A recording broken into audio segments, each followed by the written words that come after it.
accounting for share.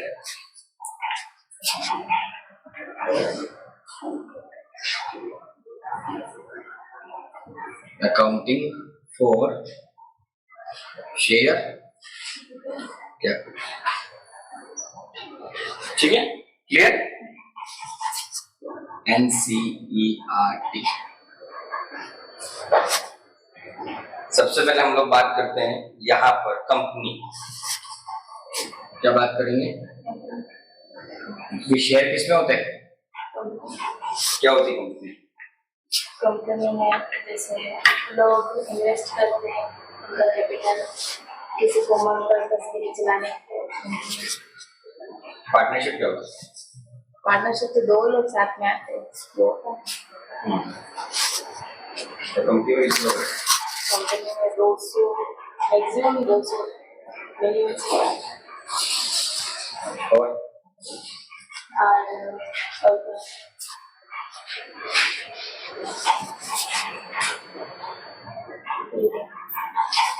Company का मतलब होता है company is an artificial purpose.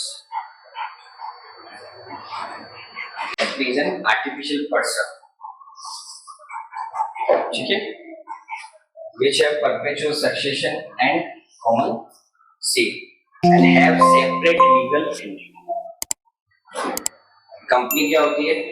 Artificial person होती है which have separate legal entity and have common perpetual succession and common seat. इसका मतलब क्या होता है? Company artificial person. क्यों? क्योंकि कंपनी को कौन क्रिएट करता है? कंपनी को हम लोग क्रिएट करते हैं. हम लोग नेचुरल पर्सन है, ये कंपनी नेचुरल नहीं हो सकती. कंपनी आर्टिफिशियल क्यों? क्योंकि हम लोग कंपनी लोग के थ्रू उसको क्रिएट करते हैं. क्लियर? लेकिन आर्टिफिशियल और नेचुरल फर्क क्या है? जैसे नेचुरल जो काम कर सकता है वो सब काम आर्टिफिशियल पर्सन भी, जैसे किसी को बाइंड करना है किसी काम के लिए या किसी काम के लिए बाउंड होना है, वो सब कंपनी भी कर सकती है और एक नेचुरल व्यक्ति भी. लेकिन हम नेचुरल व्यक्ति को देख सकते हैं, छू सकते हैं, लेकिन कंपनी को सिर्फ फील कर सकते हैं. इसलिए क्या बोलते हैं?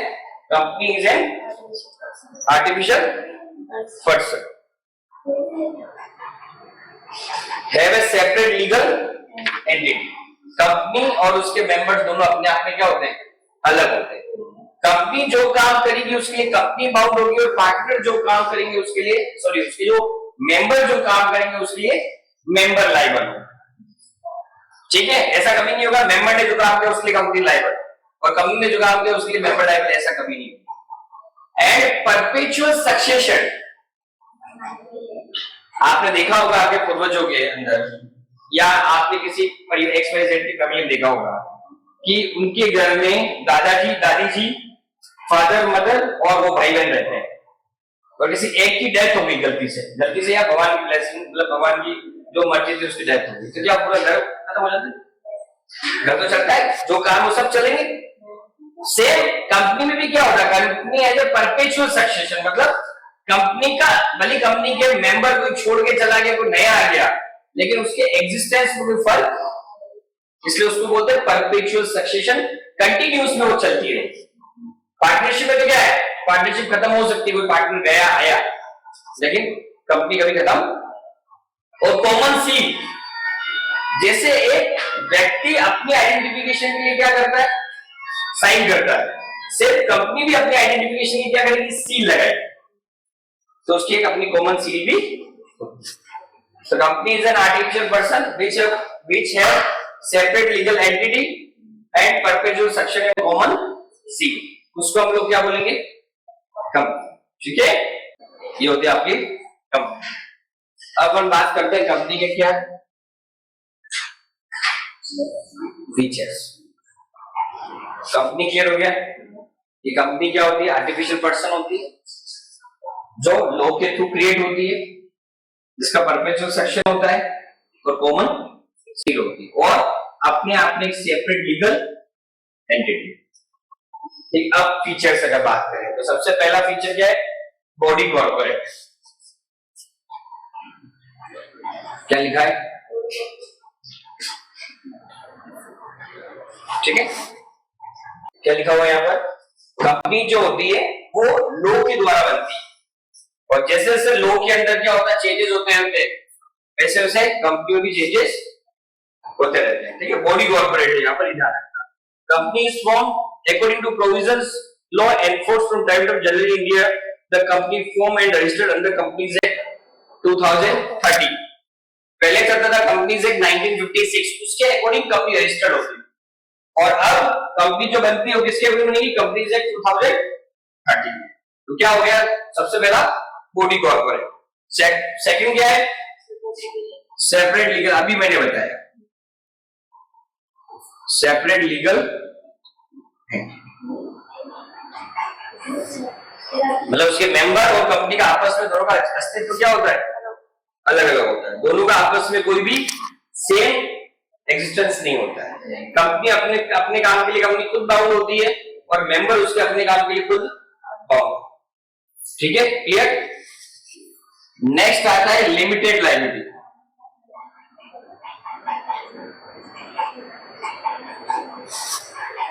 नेक्स्ट क्या है आपका,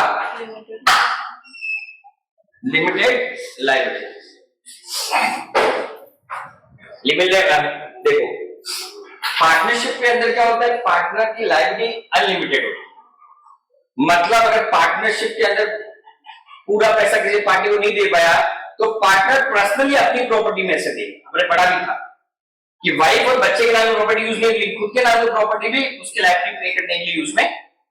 यहां पे लिमिटेड लायबिलिटी का मतलब क्या है, इसके अंदर अगर कंपनी के अंदर कुछ भी ड्यूज रहेंगे तो वहां के मेंबर उस अमाउंट के लायबल होंगे जितने उसको कंपनी में देने ड्यू है, उसके अलावा उसकी पर्सनल कोई भी प्रॉपर्टी लायबल, इसलिए क्या कहलाएगा, लिमिटेड लायबिलिटी। यहां पर उसके मेंबर की लायबिलिटी क्या है, लिमिटेड।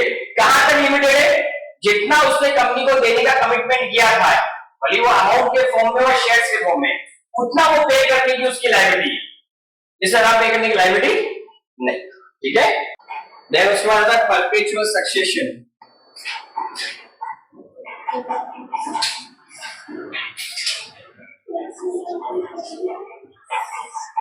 परपेचुअल सक्सेशन, ठीक है। अभी मैंने बताया कि कंपनी की मेंबरशिप में कुछ भी चेंजेस होने से कभी कंपनी खत्म, मतलब उनके अंदर मेंबर्स के बीच में कोई भी डिस्प्यूट हुआ, इसका मतलब कंपनी कभी खत्म नहीं होगी। क्लियर, कि कंपनी हमेशा क्या रहेगी, कंटिन्यूस में रहेगी। कंपनी के अंदर मेंबर्स में कोई भी चेंजेस हो गए, कोई आया कोई गया, डेथ हुई, तो भी कंपनी के फॉर्मेशन में कोई भी चेंजेस, मतलब कंपनी के एग्जिस्टेंस में कोई फर्क पड़ने वाला, उसको बोलेंगे अपन परपेचुअल सक्सेशन। नेक्स्ट आता है कॉमन सील। कॉमन, जिस तरह से व्यक्ति अपना आइडेंटिफिकेशन देता है सेम, ये, और वो किसके थ्रू देगी, अपनी सील के थ्रू। नेक्स्ट आता है transferability of shares. Transfer of shares, company में शेयर्स को ट्रांसफर किया जाता नहीं, किया जाता कि जैसे मेरे पास हमने शेयर्स, मैंने बोला मैं नहीं, तुम ले लो, हम उस शेयर्स को ट्रांसफर, कंपनी के अंदर शेयर्स को ट्रांसफर किया। लेकिन पार्टनरशिप के अंदर ऐसा नहीं होगा, पार्टनरशिप में सभी पार्टनर जब तक एग्री नहीं होंगे तब तक वो, मतलब कोई बंदा तो आ सकता है या जा सकता है। लेकिन कंपनी में क्या होता है, एक व्यक्ति ने बोला मुझे इस कंपनी में शेयर्स नहीं चाहिए, तुम्हें चाहिए क्या, वो बोला हाँ चाहिए, लो। तो कंपनी में शेयर्स का ट्रांसफर, लेकिन पार्टनरशिप में ट्रांसफर किसी भी चीज का नहीं हो सकता। मैं शू और बी शू, अभी जो मैंने बोला था,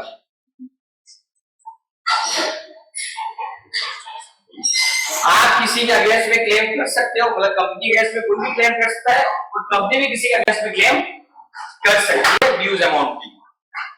क्लियर, ये चीज आपको ध्यान में रखनी है। ठीक है, कि कंपनी मतलब कंपनी के साथ किसी ने ब्रीच ऑफ कॉन्ट्रैक्ट किया और उससे कंपनी को नुकसान हुआ, वो उसके लिए क्लेम, और कंपनी की वजह से किसको नुकसान है वो भी कंपनी पे क्लेम, तो ये कंपनी क्या होता है। ठीक है, क्लियर। अगला टॉपिक क्या है अपना, kinds of companies. Kinds of companies. सबसे पहले है company limited by share. Company limited by shares. Company limited by shares का मतलब क्या होता है, इसके अंदर जो भी मेंबर्स होते हैं कंपनी के अंदर, उनकी लायबिलिटी क्या होती है, अभी तक अगर उन्होंने जो शेयर्स ले रखे हैं उसका पेमेंट अगर उन्होंने नहीं दिया, उसका पेमेंट वो करने के लिए लायबल होते हैं, जो मैंने अभी समझाया। कंपनी को कभी कोई ड्यू होता है पैसा, कभी ऐसी पोजीशन होती है कंपनी को पेमेंट की रिक्वायरमेंट होती है, तो कभी वो शेयर होल्डर से, मेंबर से एक्स्ट्रा पेमेंट की डिमांड नहीं कर सकती।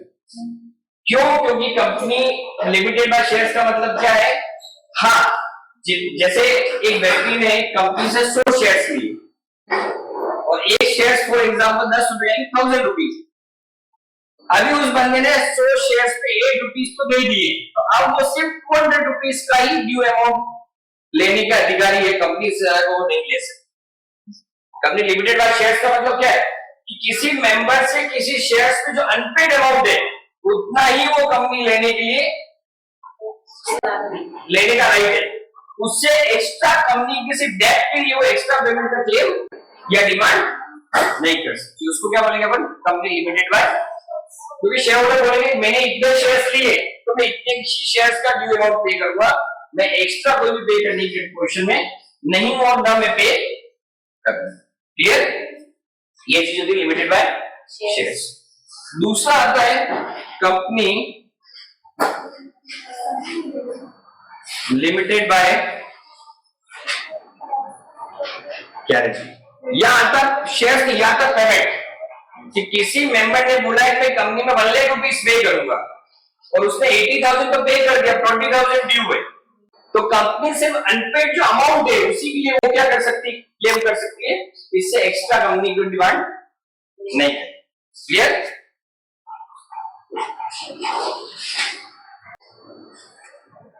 ठीक है, क्लियर? लिमिटेड बाय शेयर्स में क्या है कि मेंबर ने कंपनी के शेयर्स परचेज किए और मतलब शेयर्स पे कुछ पेमेंट ड्यू है, तो कंपनी को ड्यू पेमेंट के लिए डिमांड कर सकती है, एक्स्ट्रा किसी पेमेंट के लिए डिमांड।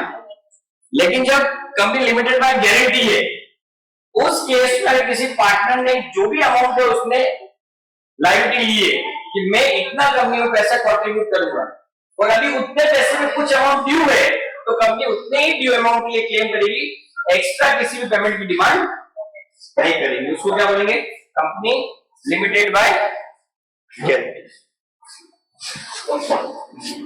थर्ड आता है unlimited company.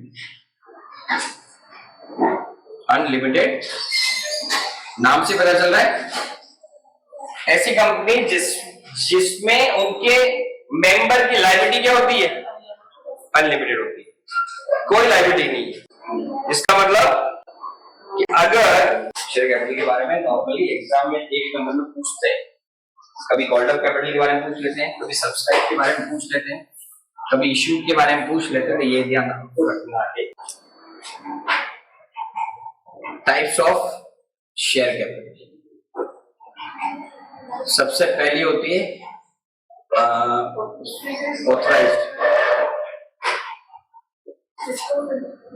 Authorised share capital, second होती है इशू,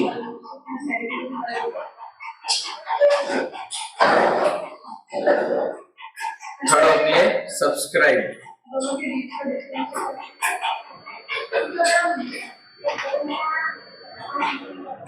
उसके बाद आती है कॉल्ड अप, देन उसके बाद आती है पेड अप,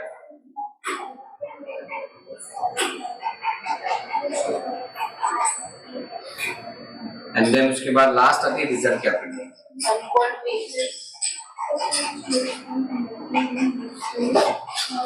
ठीक, चलिए लिख लें।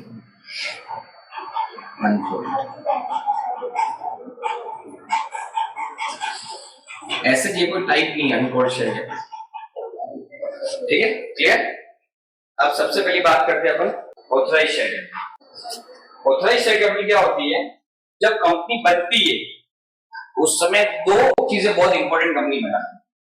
एक बनाती है मेमोरेंडम ऑफ एसोसिएशन और एक बनाती है articles of association. Memorandum of association के अंदर कंपनी को ये चीज क्लेरिफाई करनी पड़ती, जो प्रमोटर्स होते हैं उनकी चीज क्लेरिफाई करनी पड़ती, कंपनी अपनी लाइफ टाइम के अंदर इतने लाख की कैपिटल का पैसा मार्केट से उठा सकती है, जिसको वो शेयर्स में कन्वर्ट, भले वो 10 रुपीज का शेयर हो सकता है या 100 रुपीज का।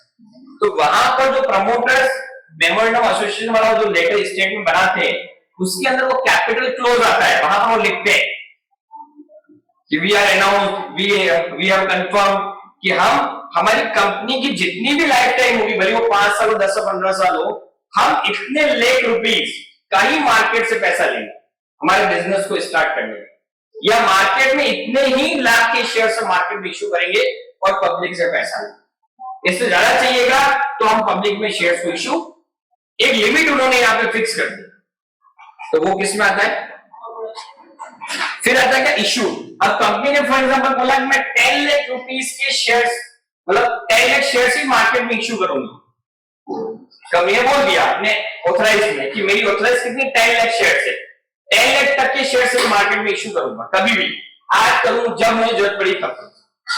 अभी कंपनी ने जितने शेयर्स मार्केट में इश्यू किए, फॉर एग्जांपल 10 लाख शेयर्स में कंपनी बोला अगर मैं 6 लाख का मुझे पैसा चाहिए, तो 6 लाख मार्केट में उसने इश्यू, तो वो जो इश्यू जो शेयर्स की वो किसमें आएगा? अब 6 लाख में से कितनी बार पब्लिक ने सभी शेयर्स खरीद लिए और पैसा कंपनी में लगा दिया? कितनी? 6 की जगह 8 लाख की एप्लीकेशन भी आ सकती है और कभी कभी 5 लाख की एप्लीकेशन भी आती है। तो जितने शेयर्स पब्लिक ने परचेज किए ये वो सब किसमें आएगा? जितने पब्लिक ने बोला yes we are ready to pay you for starting your business, हम आपकी कंपनी में मेंबर बनने के तैयार है। अब 6 लाख उन्होंने इश्यू किए, कभी कभी 6 लाख ही पूरे पब्लिक ले लेती है, कभी 5 लाख शेयर्स के लिए पब्लिक रेडी होती है, क्योंकि हर इंसान हर शेयर ले सकता है। आपने 100 का लिया, किसी ने 50 का लिया, किसी ने 5000 का लिया, ऐसे करके। और कभी कभी क्या होता है, गुडविल कंपनी इतनी अच्छी होती है, नाम इतना अच्छा होता है, पब्लिक एक्स्ट्रा के लिए भी अप्लाई करती है, हमें भी दे दो, हमें भी दे दो, हमें भी दे दो। लेकिन मैक्सिमम कंपनी उतना ही सब्सक्राइबर से जितना उसने इश्यू किए, इससे ज्यादा का सब्सक्रिप्शन मतलब वो अलॉटमेंट नहीं हो सकता। तो सबसे मतलब जितने शेयर्स पब्लिक ने परचेज की, कॉलम। अब जितने पब्लिक ने परचेज किए उसमें से कंपनी क्या करती है, या तो एक साथ पूरा पैसा मंगवाएगी या टुकड़ों में पैसा मंगवाती है, कुछ एप्लीकेशन पे, कुछ अलॉटमेंट पे, कुछ फर्स्ट कॉल सेकंड कॉल। तो कंपनी वन टाइम में पैसा मंगवा सकती है और टुकड़ों में पैसा मंगवा सकती है। जो कंपनी पैसा मंगवा रही है पब्लिक से कि राइट नाउ आप हमें इतना पे करो या पूरा पे करो, तो जितना मंगवा रही है वो सब कितना है, किसमें आएगा? फिर क्या है? अब कंपनी ने मंगवा लिया, या तो सभी पैसे दे देंगे या कुछ पैसे नहीं देते हैं, जिसको हम बाद में जाके शेयर्स को फॉरफिटेड किया जाता है, वो आगे का टॉपिक है। उनको हम मेंबर के नेम से हटा देते हैं और जो पैसा दिया उसको रिफंड नहीं करते हैं, ऐसा कंपनी में होता है। अभी क्या है, जितना पब्लिक ने पैसा दे दिया है वो सब किसमें आएगा, और जितना पैसा नहीं दिया वो अनपेड, मतलब कंपनी ने मंगवाया ही नहीं, इनको अनपेड शेयर कैपिटल भी होता है। जितना पैसा पब्लिक ने पे, जो पॉलिसी एरियर्स के अंदर आता है। अनपेड जितना पब्लिक ने मंगवाया ही नहीं, मतलब कंपनी ने नहीं मंगवाया, वो सब किसमें जाता है? अनपेड ही किसमें जाता है? रिजर्व। कि कंपनी क्या बोलती है, कुछ पैसा अभी नहीं लेंगे, हमारी कंपनी जब वाइंड अप होगी, जब कंपनी बंद होगी तभी तो पैसे जरूरत पड़ेगी, तब वो पैसा हम पब्लिक से, तो वो किसमें आता है? कभी कभी वाइंड अप के समय नहीं, बीच में जरूरत पड़ जाती कंपनी मंगवा सकती है, पर वो क्लोज क्या डालती है कि अभी हम नहीं मंगवाएंगे। कंपनी का जब लगता है वाइंड अप हो रहा है, हमें पैसे जरूरत पड़ रही, तब हम ये रिजर्व कैपिटल में मंगवा सकते हैं। तो अनकोल्ड किसमें आता है? रिजर्व में। अलग से कोई पार्ट क्लियर? कि कंपनी को लगी कि आज नहीं, मुझे तो 5 साल बाद जरूरत पड़ेगी, या मुझे तो वाइंड अप में जरूरत पड़ेगी, जब वो पैसा कंपनी चाहे तब मंगवा सकती है, तो उसको क्या बोलेंगे? रिजर्व। हो गया सभी टाइप्स? नोट करो और देखना कोई प्रॉब्लम हो तुमसे।